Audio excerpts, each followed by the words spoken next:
Good morning. So for today's video, first time natin mag-file ng ating BIR form. So naka-download na ako before. So ito nasa desktop na natin siya. Available po sa BIR website yung ating form na to. So kung makita nyo while waiting sa pag-open, dito po siya. Ayan. So make sure nyo na laging updated po yung version na dinadownload po natin. So ito yung offline BIR forms.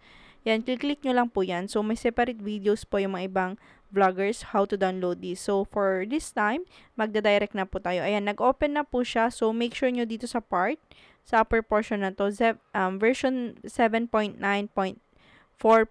Direct lang natin ilagay yung ating TIN number. Make sure po na nakalagin na po tayo dito. Kasi kung hindi pa, hindi ito mag-proceed. Walang lalabas dito. So, ayan, lalabas na po dyan yung ating mga details. So, dito, pag may problem, pwede nyo pa rin silang i-change. Make sure po ninyo yung email address nyo is same pa rin, telephone number. Ayan, kung may mali po dito, dito lang kayo mag-change. Po, ganito siya. Ayan, then change. Then file. Save po natin yan. Background information save updated successfully. Okay natin. So, try po natin mag-exit. Yes. Okay. Mag-save siya. Mag-exit po yung BIR forms natin. And then, try ulit natin pumunta sa BIR forms. Tignan natin kung ma-edit siya. Yung mga simple details lang yun, pero kailangan natin siyang i-update kasi nga po, baka magkaroon tayo ng error sa pag-filing ng ating mga information or mga tax dues. So, better pag nakita nyo na pong may mali, consult the BIR reviewers or change nyo na po siya bago pa mag-open. So, medyo matagal lang siya. So, ito, try natin kung mag-update na siya. Minsan, memorize na natin yung yung TIN natin. Kaka-file. Ayan. So, incorrect daw tayo. Kakasabi kong memorize, di ba? Ayan. So, ayan, nag-update na po siya. Yung zip code natin. Ayun. Ganun lang po mag-update dito sa BIR forms po natin sa version 7.9.4.2. So, ulitin ulit natin. Balik po tayo dito. 1701Q version 2018. Then, click nyo ulit. View. Kung makita nyo po dito, bakit hindi pa rin nag-change? Ayan, alam ko na po kung bakit hindi ba tayo nag-update kasi ito yung una nating sinave. So, ang gagawin natin dyan, punta tayo sa main screen. And then, delete po muna natin ito. Delete. Okay, are you sure delete natin? And then, gawa ulit tayo ng bago. Kasi okay pa lang naman po yun as long as hindi nyo pa siya sinasubmit. So, okay pa rin. Fill out tayo. Ayan. So, nag-update na siya. However, small letter yung Santa Fe natin. Hindi natin siya napansin. Pero okay na yan. At least, updated na siya. So, 2436 updated na din. So, ulit natin. First quarter. Amended return. No. Lalabas na po dyan yung mga tin ninyo. Auto-fill out na po itong mga to. And then, tignan natin sa part dito sa next. Ayan. So, previously, ayan. Check nyo lang po dito sa line number 1, 2024, first quarter, amended po. Ba yung return ninyo? No, since first time natin ito. Hindi pa naman tayo nag-submit before. Then, number 5, TIN number, auto-fill out na po yan. RDO, andyan na din po yan. Number 7, tayo pong mag-choose niyan. Single proprietor po tayo. Since, yun nga po, tayong may-ari nun. So, hindi naman tayo professional, states and trust. And then, choose po kayo line number 8, kung ano pong applicable sa inyo to. Pero kung ano yung choose nyo sa BIR, more or less, ito po yung i-check nyo dito. Kung wala po kayong choose sa BIR, ang karamihan po doon is graduated IT rates. Yan. So, pag okay na po tayo dito, 9 in 10, auto fill out na po yan. Okay na po siya, big letter na po yung ating address. So, updated na po yung mga wrong info natin nung una. So, pag ganun, pag may mali, update nyo lang yung main screen nyo and then delete nyo yung previous nyo pag may na-save kayo para mag-update po dito yung auto fill out nating information. And then, date of birth, huwag nyo kakalimutan po yan. Citizenship, of course, we are proudly Filipino. Napakahirap nga lang po mag-file o magkaroon ng business dito sa Pilipinas. Ang daming kailangan. So, 14 and 15, pag wala naman po yung foreign tax credit, huwag nyo na pong fill out yan. And then, sa line 16, automatic na po ito pag once may pinili na kayo sa line number 8. And then, spouse TIN information, as I inquire po sa sa mga sinalihan kong group sa Facebook. Ayan, so if ever noon po na you are married and your hobby is working, especially pag government po, and sila na po yung nagpo-file ng kanilang mga tax returns or mga tax dues, yan, wag na po kayong mag-fill out dito para hindi na tayo malito. Kasi kung mapapansin nyo dito, wala dito yung nakalagay na filing separately.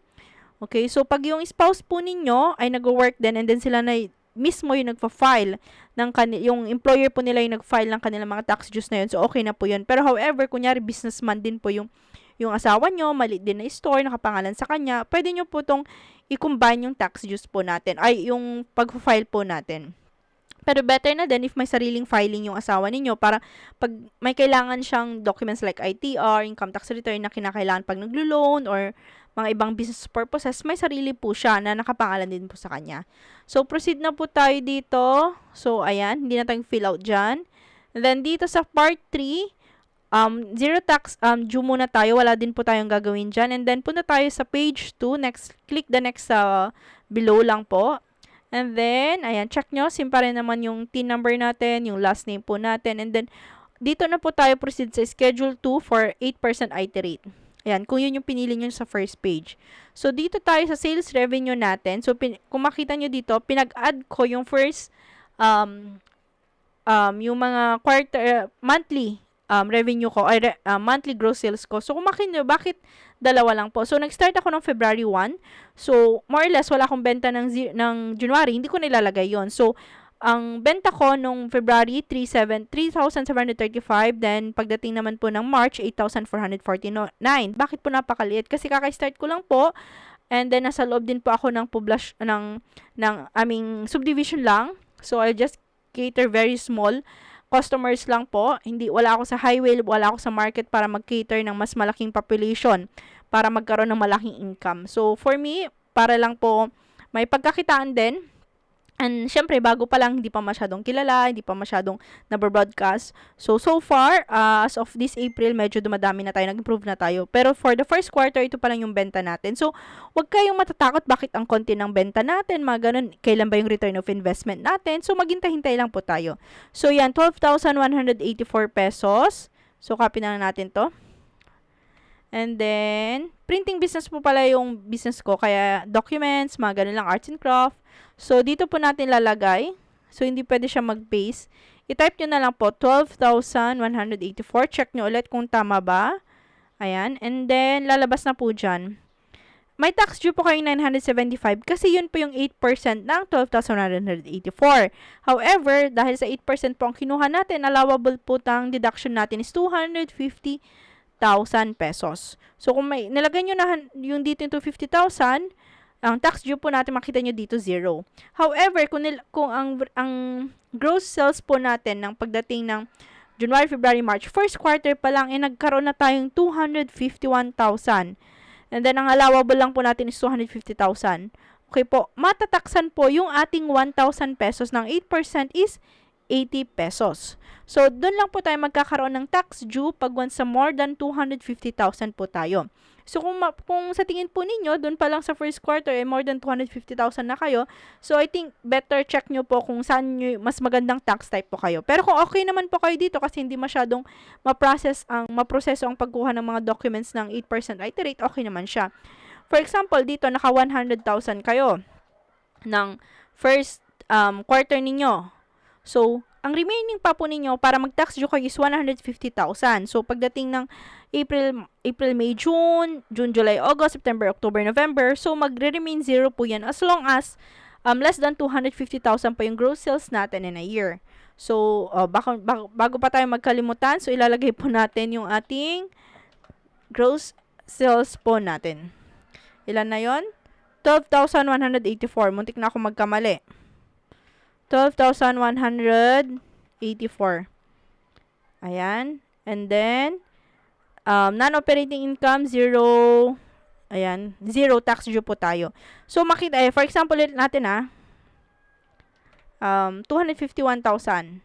Pakita po natin kung saan lalabas yung tax due nating 80%. Dito, 80 pesos. Dito po siya lalabas. So, automatic na po yung part 3 kung ilan yung due natin. So, wag po kayo magsisave ha. Wag muna tayo mag-submit. So, next po natin, Palitan ulit natin yan ng 12,184. Check ulit natin. Baka magkamali tayo. 12,184. Okay? So, zero tax due po tayo. Ayan. So, dito naman po sa tax credits, if ever naman po na may mga creditable tax withheld po kayo, mga 2307, dito nyo ilalagay. However, pag meron pa kayo dito ng attachment, kailangan nyo po mismong ipasa ito sa ating BIR forms, naka-CD or USB po ata to. Okay. So far, wala naman. Ayoko kasi ng masyadong masakit sa ulo pag may mga ganito. So, as much as possible, iniwasan ko din magkaroon ng ganito. Pero, if may mga kliyente naman po kayong ganito, yan, isubmit nyo pa rin po. Ayan. So, punta tayo sa previews ulit natin. Check ulit natin before kayo mag-submit. Ayan, next natin to. Double check nyo lagi yung mga details po natin. Ayan, okay.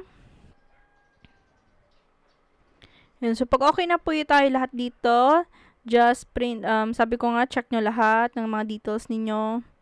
Then, just click the save. Yan, BIR form successfully. Save na po yan. And then, pwede na po natin siyang i-validate as long as tama na po lahat ng details natin.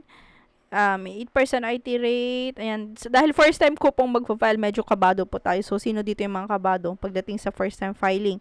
Then, click po natin yung validate. Validation successful. Click on edit if you wish to modify your entries. So, pag may kailangan pa kayong palitan. So, dito po, though offline po yung BIR form natin, pag mag-submit po tayo, kailangan na po tayong maging online. Mayroon po tayong internet. Kasi kung wala po tayong internet, though offline yung form natin, hindi mag-proceed sa submission ng ating form. So, okay po natin. Yan, pwede tayong mag-edit. Okay, so, submit final copy. Pwede din natin mag-print. Ayan. So, page 1 of 2. File. Print lang natin. PDF lang po muna tayo. PDF.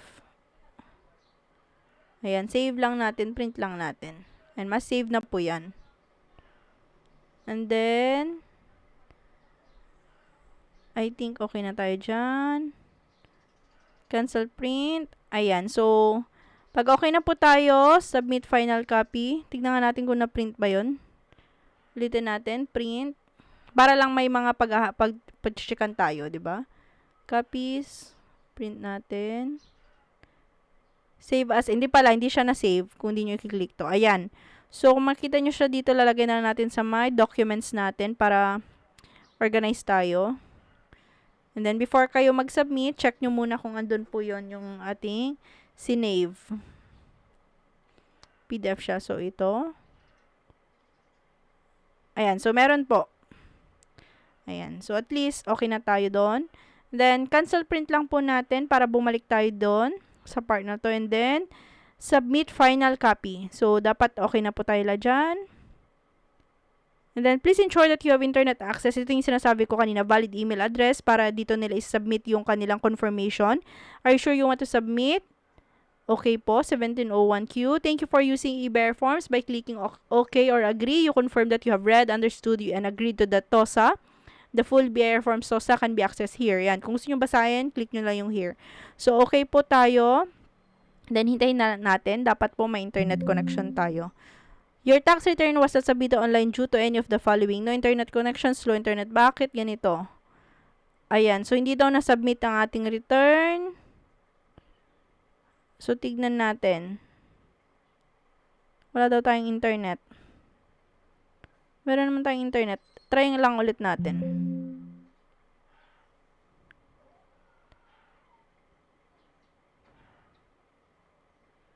Sabi doon hindi nakapag-file eh. Due to internet, may internet naman tayo.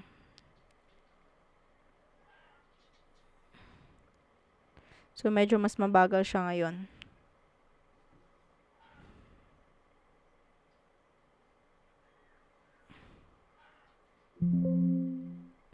Ayan, submit successful. Ulitin nyo lang siya. Notification will be sent to your email. Ayan, yung email.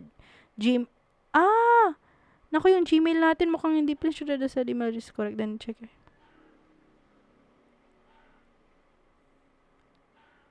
Ala, mukhang mali yung Gmail natin. Okay natin. Kinakabahan naman ako. Hala, kata, bakit ganun? Ayan, so, nagkamali tayo. Kahit ilang check din natin, no? So, ayan, na-update na natin kung paano mag-update. Punta lang kayo sa main screen ninyo, tapos update nyo in save. And then, ang gagawin natin ngayon is mag-amend tayo ng return para may ma-receive po tayong confirmation ng form natin. So, ito, same pa rin po ilalagay natin dyan. Birthday, lahat po. Amended return, first quarter, muntik na natin kalimutan. Amended return, yes, kasi nga papalitan natin yung Gmail natin para makareceive tayo. So, ganun pa rin yung gagawin ko. Ayan, naka 975 yung tax due ko kasi hindi ko nalagay dito yung less na 250,000. Kung makita nyo dito, ito yung tax payable natin. So, mag-less tayo ng 250,000 para hindi tayo magkamali. Ayan, 0 na siya dito. So, ganun ulit yung 184 ba yung, ayan, 12,184. And then, previous check nyo ulit kung tama. Ayan, sana wala na tayong mali. Pangalan, address, ayan, Gmail. Ayan, and then, no lang tayo dyan. Tax due natin. Save natin. Save. Okay, amended return, yes natin. Validate. Okay, then, print muna natin. Kagaya ng ginawa natin kanina, file, print. Then, print. Save as PDF. And so, maglagay na lang tayo dito ng 1701Q. Save.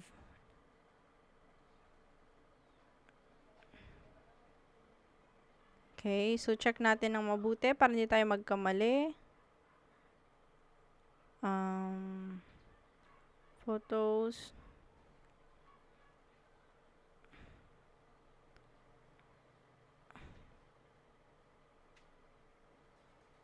Okay, 1701Q, tama naman tayo. So, pag na-save na natin yan, cancel print lang natin. Zero tax due, submit final copy. Okay. Okay, then hintayin lang po natin. Ayan. So, pag ganyan, okay lang kagaya ng ginawa natin kanina, ang gagawin lang natin ulit. Submit final copy. Okay natin, then wait natin. So, parang ganun lang siya sa una. Hindi siya nasa-submit. Pero pag iulitin nyo dito, medyo matagal siya mag-loading. Tignan natin kung magsa-successful siya.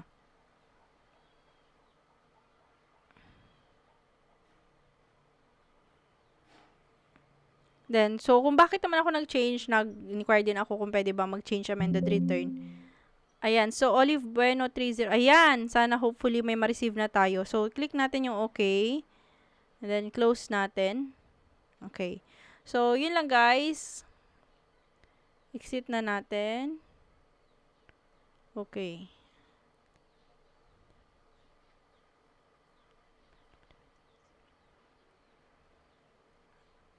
Do you want to save in USB flash drive or CVD? Okay, pwede naman nating i-save. Okay. Ayan, so kinabahan tayo doon. So finally, naka-receive na din tayo ng email confirmation from BIR. So yun lang guys, nagtanong din ako kung paano gagawin dito. So thank God, nag-reply din po sila sa group chat. So sa mga bago pa lang dito, I suggest na mag-join kayo sa mga group chat kasi may mga inputs doon ng mga kapwa nating mga business owner, the same time mga bookkeepers and CPAs na willing na tumulong sa atin.